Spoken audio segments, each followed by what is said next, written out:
আসসালামু আলাইকুম ওয়া রাহমাতুল্লাহি ওয়া বারাকাতুহু।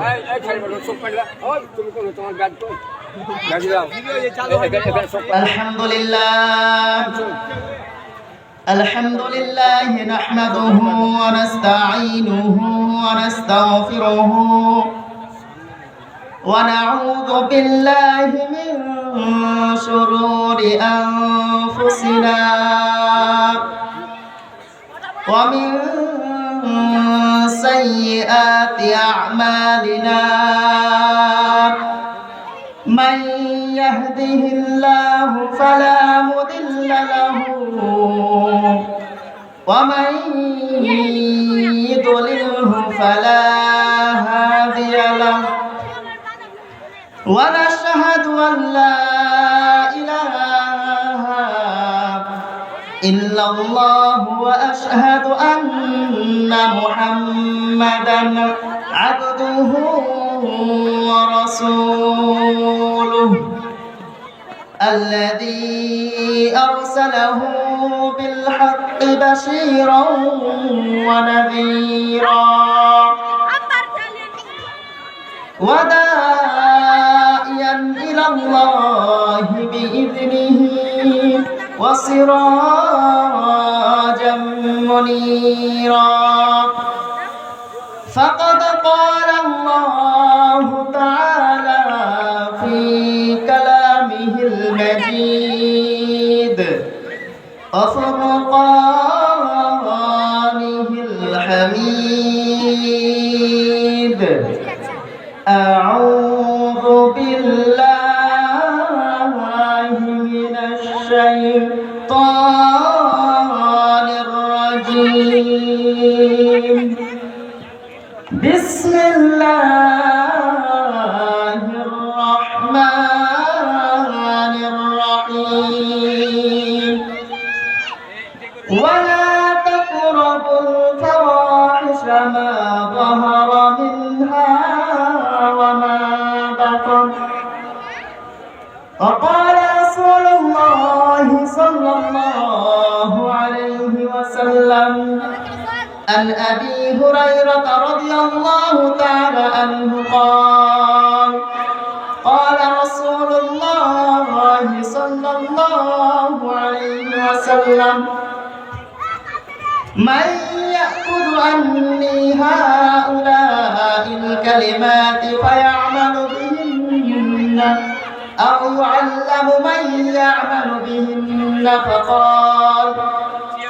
فقال أبو هريرة رضي الله تعالى عنه فقلت أنا يا رسول الله فأخذ بيدي فعد خمسا وقال اتق المحارم تكن أعبد الناس وأرضى بما قسم الله لك تكن أغنى الناس وأحسن إلى جارك تكن مؤمنا وأحب للناس ما تحب لنفسك تكن مسلما ولا تكثر الضحيك فإن كثرة الضحيك تميت القلب وقال الله تعالى إن الله وملائكته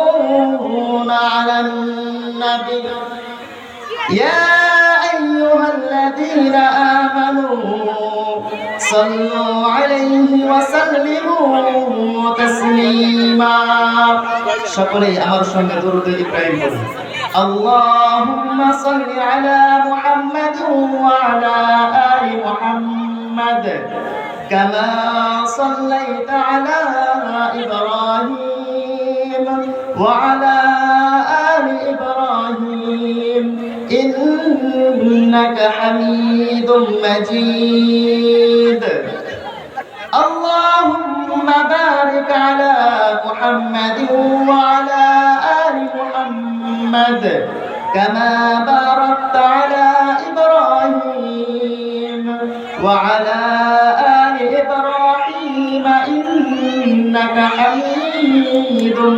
মাজিদ।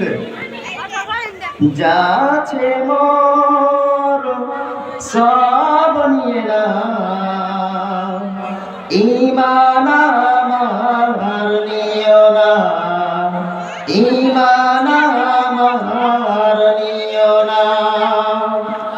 যাছে মোর সব নিয়ে নাও, ঈমান আমার নিও না, ঈমান আমার নিও না।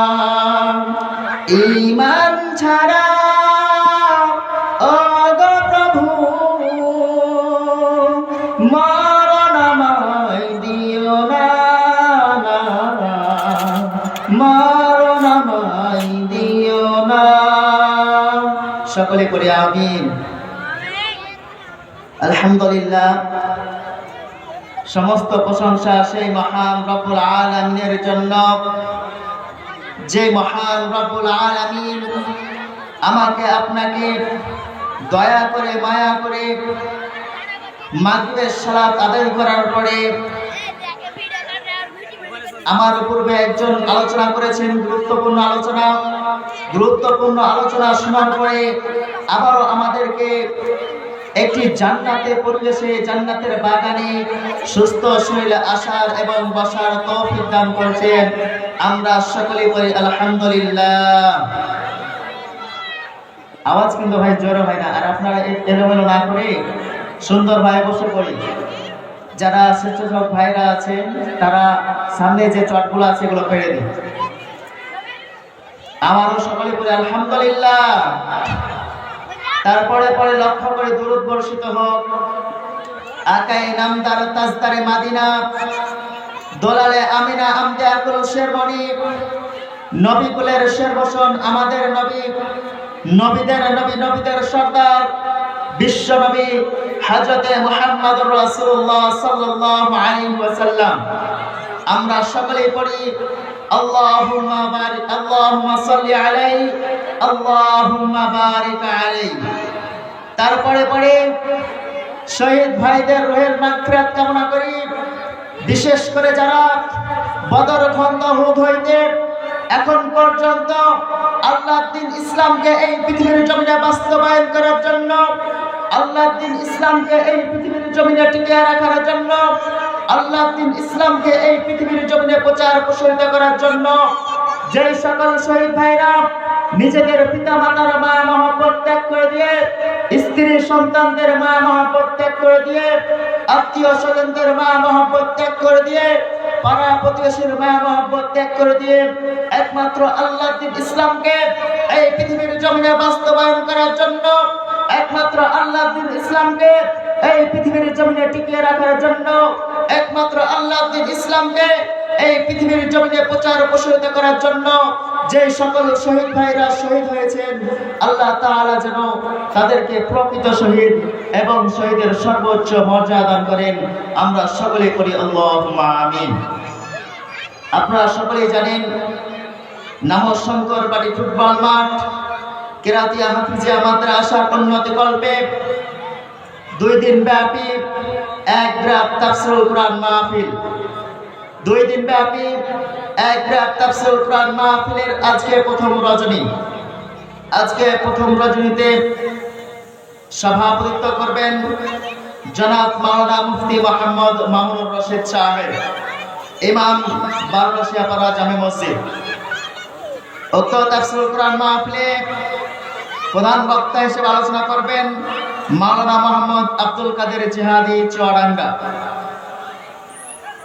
দ্বিতীয় বক্তা হিসেবে অতি মূল্যবান বক্তব্য পেশ করবেন হাফেজ মাওলানা মোহাম্মদ ওয়ালিউল্লাহ, পেশ ইমাম ঘাটিয়ালপাড়া বাইতুল আমান জামে মসজিদ।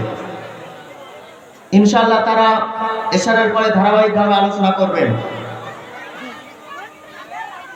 তার আগে আমি মাদ্রাসার কমিটির অনুরোধে, বিশেষ করে আজহার নানা আমাকে আলোচনা করার জন্য একটু বলেছিলেন, তাই আপনাদের কাছে দোয়া নেওয়ার জন্য আমি আপনাদেরকে কিছু কোরআন এবং হাদিস থেকে কিছু কথা বলবো ইনশাআল্লাহ। ওয়া তাওফিক ইল্লা বিল্লাহ।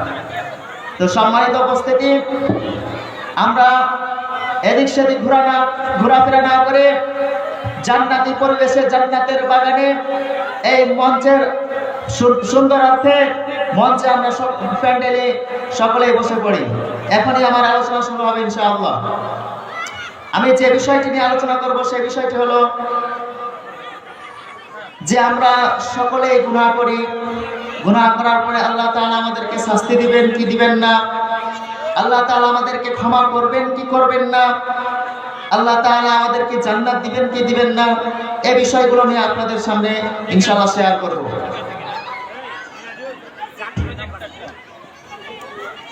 তো আল্লাহ পাক রব্বুল আলামিন কুরআনুল কারীমের সূরা আনামের 151 নম্বর আয়াতে বলেছেন, সূরা আনামের 151 নম্বর আয়াতে বলেছেন, ওয়ালা তাকরাবুল ফাওয়াহিশা মা যাহারা মিনহা ওয়া মা বাতান। রব্বুল আলামিন বললেন, তোমরা অশ্লীল কাজের নিকটবর্তী হবে না, গুনাহের কাজের নিকটবর্তী হবে না, যেগুলো গুনাহ প্রকাশ্য হয় এবং গোপনে হয়, গোপনে হোক কিংবা প্রকাশ্য হোক, মা যাহারা মিনহা ওয়া মা বাতান, প্রকাশ্য হোক কিংবা গোপনে হোক, তোমরা অশ্লীল কাজের নিকটবর্তী হবে না। রব আমাদেরকে নিষেধ করলেন, কি নিষেধ করলেন? আমাদেরকে গুনাহ করতে নিষেধ করলেন, গুনাহের ধারে কাছে যেতে নিষেধ করলেন। যে সমস্ত জায়গাগুলোর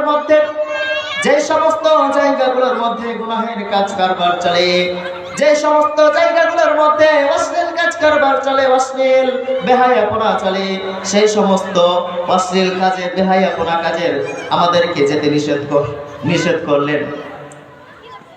তারপরে আমরা অশ্লীল কাজ করি, গুনাহের কাজের সাথে লিপ্ত থাকি। বিশেষ করে এখন কিছু চায়ের দোকানের মধ্যে ডিসলাইন দিয়ে টিভির মাধ্যমে অশ্লীল গান বাজনা বাজে চা বিক্রি করা হয়। সেই জায়গার মধ্যে যুবকরা শুধু নয়, মুরব্বীরাও বাদ পড়ে না। বেশিরভাগ দেখা যায় মুরব্বীরা সেই সমস্ত চার স্টলে বসে টিভির মধ্যে লগ্ন গান দেখে, টিভির মধ্যে অশ্লীল গান বাজনা শুনে এবং তারা বিভিন্ন প্রকারের গীবত করে, গুনাহ করে, চা খেতে খেতে গুনাহ করে। যে ব্যক্তি চায়ের দোকানে চার ব্যবসা করছে, কিন্তু চায়ের দোকানে লোকজন আসবে এই কথা মনে করে, লোকজন আসবে, আমি যদি সেই চায়ের দোকানে একটা টিভি দেওয়ার পরে যদি সেই চায়ের দোকানে কিছু মানুষ আসে টিভি দেখার জন্য মানুষ আসবে এবং আমার চা খাবে, বিস্কুট খাবে, পেঁয়াজি বেগুনি খাবে, আমার কিছু টাকা ইনকাম হবে। এই ব্যক্তি যদি, সে চা দোকানদার যদি, সে ব্যবসায়ী যদি মনে করে আমার এই টিভি দেখার কারণে কিছু মানুষ আসবে, আমার কিছু কাস্টমার আসবে এবং টিভি দেখবে, আমার কাছ থেকে কিছু কিনে খাবে, আমার কিছু বিক্রি হবে, এই কথা যদি এই জিনিসটা যদি সে ভেবে, এই কথা যদি সে ভেবে সে ব্যবসা করে, তাহলে তার ব্যবসা হারাম হয়ে যাবে। কারণ তার উদ্দেশ্য ঠিক নাই। তার উদ্দেশ্য হলো, আমি দোকানের মধ্যে যদি টিভি রাখি, টিভিতে মানুষজন টিভি দেখবে এবং মানুষজন আসবে, আমার দোকানে কিছু বিক্রি হবে, এই কথা যদি ভেবে সেই ব্যবসায়ী যদি ব্যবসা করে, তাহলে তার ব্যবসা হারাম হয়ে যাবে। শুধু তাই নয়, যারা বসে সেই চায়ের দোকানে, যারা বসে অশ্লীল গান বাজনা শুনবে, বেহায়াপনা নগ্ন ছবি দেখবে, তারা গুনাহ করবে। ওই সমস্ত অশ্লীল বেহায়াপনার ধারে কাছে আল্লাহ আমাদেরকে আয়াতের মধ্যে নিষেধ করছেন। তোমরা অশ্লীল কাজের নিকটবর্তী হবে না। কিন্তু আমরা জানি ওই চায়ের দোকানের মধ্যে ডিসলাইন সংযোগ করে টিভি চালানো হয়, ওই চায়ের দোকানের মধ্যে অশ্লীল গান বাজনা হয়, ওই চায়ের দোকানের মধ্যে লগ্ন মুভি দেখানো হয়। কিন্তু আমরা জানি, আমরা জানা সত্ত্বেও প্রকাশ্যে আমরা সেই জায়গায় গিয়ে এই সমস্ত দেখে আমরা গুনাহ অর্জন করি। ওই সমস্ত অশ্লীল জায়গায় গিয়ে আমরা গুনাহ অর্জন করি। আল্লাহ আমাদেরকে কি বলেন? যদি আমরা এই সমস্ত জায়গায় গিয়ে যদি আমরা গুনাহ অর্জন করি, আমারও রয়েছে আজকে যে মাঠের মধ্যে আমাদের মাহফিল চলছে, জান্নাতের একটা পরিবেশ মাদ্রাসাওয়ালারা তৈরি করেছে, কিন্তু দেখা যায় বিভিন্ন অনুষ্ঠানে এই মাঠের মধ্যে গান বাজনা হয়। এই মাঠের মধ্যে গান বাজনা হয় কি হয় না? এই মাঠের মধ্যে গান বাজনা হয়। এলাকার মহল্লাবাসীরা এই এলাকার মহল্লার যুবকেরা বাড়ি বাড়ি গিয়ে চাঁদা তুলে, এই বাড়ি বাড়ি গিয়ে চাঁদা তুলে গান বাজনার আয়োজন করে। কথা বলেন ঠিক কিনা? বাড়ি বাড়ি গিয়ে গান বাজনার জন্য, একটা অনুষ্ঠান করার জন্য চাঁদা তুলে কি তুলে না? কিন্তু এখন যদি কোনো মাহফিলের জন্য, কোনো একটা ইসলামী প্রোগ্রামের জন্য যদি বাড়ি বাড়ি চাঁদা তোলা হয়, তাহলে বলে এরা চাঁদাবাজ। কিন্তু যখন গান বাজনার জন্য বাড়ি বাড়ি গিয়ে যখন চাঁদা তুলে, তখন কিন্তু চাঁদাবাজ বলে না, তখন বলে কি জানেন? গান বাজনা করবে, ছেলেপেলে একটু আনন্দ করবে, এই জন্য কিছু দাও। 5 টাকার জায়গায় 10 টাকা দেয় এই সমস্ত জায়গায়। কিন্তু যখন মাহফিলের জন্য চাঁদা তোলা হয়, তখন কিছু কিছু নেতারাও বলে এই সমস্ত, এগুলো হলো চাঁদাবাজ, এরা চাঁদা তুলে এই সমস্ত মাহফিল করে। কথা বলেন ঠিক কিনা? কিন্তু রব বলেন, যে সমস্ত জায়গায় অশ্লীল কাজ হয়, যে সমস্ত জায়গায় অশ্লীল কাজ হয়, এই সমস্ত জায়গার মধ্যে তোমরা যাবে না। তারপরে রব বলেন, যখন তোমরা গুনাহ করে ফেললে, তোমরা যদি গুনাহ করো আর যদি সেই পাপ থেকে ফিরে না আসো, আমি তোমাদেরকে শাস্তি দেব। রব বললেন, আমি তোমাদেরকে শাস্তি দিব, তাহলে আমাদেরকে সেই পাপ কাজ থেকে ফিরে আসতে হবে কিনা? হবে না। রব বলেন, তোমরা পাপ কাজ ছেড়ে দাও। সূরা আনামের 120 নম্বর আয়াতে বলেন, ওয়াদারু যাহিরাল ইসমি ওয়া বাতিনাহু ইন্নাল্লাযীনা ইয়াকসিবুনাল ইসমা সায়ুজসাউনা বিমা কানু ইয়াকতারিফুন। রব বলেন, তোমরা প্রকাশ্য এবং গোপন কাজ ত্যাগ করো, গোপন গুনাহ ত্যাগ করো। নিশ্চয়ই যারা পাপ অর্জন করে, নিশ্চয়ই যারা গুনাহের কাজ করে, আমি তাদেরকে অচিরেই প্রতিদান দেব, যারা যে গুনাহগুলো কামাই করেছে এর বিনিময়ে। আমরা যে অশ্লীল কথাবার্তা বলে, গান বাজনা শুনে, লগ্ন মুভি দেখে যে গুনাহগুলো আমরা ইনকাম করেছি, কামাই করেছি, এর প্রতিদান রব আমাদেরকে দিবেন কি দিবেন না? এরই দলিল হলো সূরা আনামের 120 নম্বর আয়াত। সূরা আনামের কত নম্বর আয়াত? সূরা আনামের 120 নম্বর আয়াতে রব জানাই দিলেন সুন্দর করে, তোমরা ওই সমস্ত অশ্লীল কাজ থেকে ফিরে আসো। যদি তোমরা ফিরে না আসো, যদি তোমরা ওই সমস্ত গুনাহের কাজগুলো ত্যাগ না করো, আমি তোমাদেরকে অচিরেই প্রতিদান দেব, অচিরেই পাকড়াও করব, তোমরা যে গুনাহগুলো অর্জন করেছিলে তার বিনিময়ে। কথা বলে ঠিক কিনা? রব বললেন, তোমরা যদি ফিরে না আসো ওই সমস্ত গুনাহের কাজ থেকে, যেগুলো তোমরা অর্জন করেছো, যেগুলো গুনাহ আমি তোমাদেরকে নিষেধ করেছি, সেই সমস্ত গুনাহের কাজ থেকে যদি তোমরা ফিরে না আসো, আমি তোমাদেরকে অচিরেই পাকড়াও করব, তোমরা যে গুনাহগুলো অর্জন করেছো তার বিনিময়ে।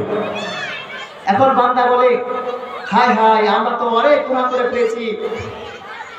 এই ফিল্ডটির মধ্যে বসে যুবকেরা বলে, আমরা তো এই ফিল্ডটির মধ্যে বসে অনেক নেশা দ্রব্য পান করেছি, অনেক গান বাজনা শুনেছি, চায়ের দোকানের মধ্যে মুরব্বীরা অনেক গীবত করেছি, মা বোনেরা গীবত করেছি। এখন আমরা কি করব? রব তো আমাদেরকে পাকড়াও করবে। আমরা তো গুনাহ করেছি, গুনাহ ব্যতীত কেউ নাই, রব আমাদেরকে পাকড়াও করবে গুনাহ দ্বারা। তাহলে রব আমাদেরকে কি মাফ করবে? নো টেনশন, কোনো সমস্যা নাই। রব বলেন, রব তো দয়ার সাগর। রব কি বলে? রব বলে, তোমরা পাপ কাজ ছেড়ে দাও, আমি তোমাদেরকে মাফ করে দেব। রব বলে সূরা নিসার 31 নম্বর আয়াত। সূরা নিসার কত নম্বর আয়াত? সূরা নিসার 31 নম্বর আয়াতে রব বলেন, ইতাজতানিবু কাবাইরা মা তুনহাউনা আনহু নুকাফির আনকুম সাইয়্যাতিকুম ওয়া নুদখিলকুম মুদখালান কারীমা। রব বলেন, তোমরা চিন্তা করো না, তোমরা যদি ওই সমস্ত গুনাহ ছেড়ে দাও, ওই সমস্ত গুনাহ যদি তোমরা ত্যাগ করো, তাহলে আমি তোমাদের জীবনের সমস্ত গুনাহ খাতাগুলো মাফ করে দেব। সুবহানাল্লাহ। রব বলেন, তোমরা যদি সেই সমস্ত গুনাহ তোমরা ত্যাগ করো, তাহলে আমি তোমাদের জীবনের সমস্ত গুনাহ খাতাগুলো মাফ করে দেব। শুধু তাই নয়, রব শুধু গুনাহ খাতাগুলো মাফ করে দিবেন না, সাইজুসাউনা বিমা কানু ইয়াকতারিফুন, এবং আমি তোমাদেরকে উত্তম প্রবেশস্থলে প্রবেশ করাবো, আমি তোমাদেরকে জান্নাত দিব। সুবহানাল্লাহ পড়বেন না? আমরা যে গুনাহ করেছিলাম, আমাদের দ্বারা গুনাহ হয়েছে, কিন্তু আমরা যখন আল্লাহর কাছে লজ্জিত হয়ে, যেহেতু আল্লাহ আমাদেরকে পাকড়াও করবে, আমাদের কোনো উপায় নাই, রব আমাদেরকে পাকড়াও করবে। দুনিয়ার কোনো মালিক নয়, দুনিয়ার কোনো রাজা বাদশা নয়, দুনিয়ার কোনো প্রধানমন্ত্রী নয়, রব আমাদেরকে ডাইরেক্ট পাকড়াও করবে। এই কথা শুনে যখন আমরা রবের কাছে লজ্জিত হয়ে, আমরা যখন রবের কাছে লজ্জিত হয়ে নামাজ পড়ে দুহাত তুলে কান্না করতে করতে বললাম, রব আমাদেরকে ক্ষমা করে দাও। রব বলে, আমি তোমাদের জীবনের সমস্ত গুনাহ খাতাগুলো মাফ করে দিলাম, শুধু মাফ করে দিও, ক্ষান্ত হবো না। আমি তো রব, আমি তো রহমান, আমি তো রহিম, আমার মধ্যে অনেক দয়া রয়েছে। আমি যদি তোমাদেরকে শুধু মাফ করে দিয়ে ক্ষান্ত হই, তাহলে আমার দয়া কোথা থেকে আসবে? আমি তোমাদেরকে মাফ করে দিলাম, শুধু মাফ করে দিয়ে আমার দয়ার শুকরিয়া হলো না, আমি তোমাদেরকে উত্তম প্রবেশস্থলে প্রবেশ করে দেবো। সুবহানাল্লাহ। অতএব আমাদেরকে গুনাহ ছাড়তেই হবে। সম্মানিত উপস্থিতি, আমি আমার সম্পূর্ণ আলোচনা শেষ করতে পারলাম না।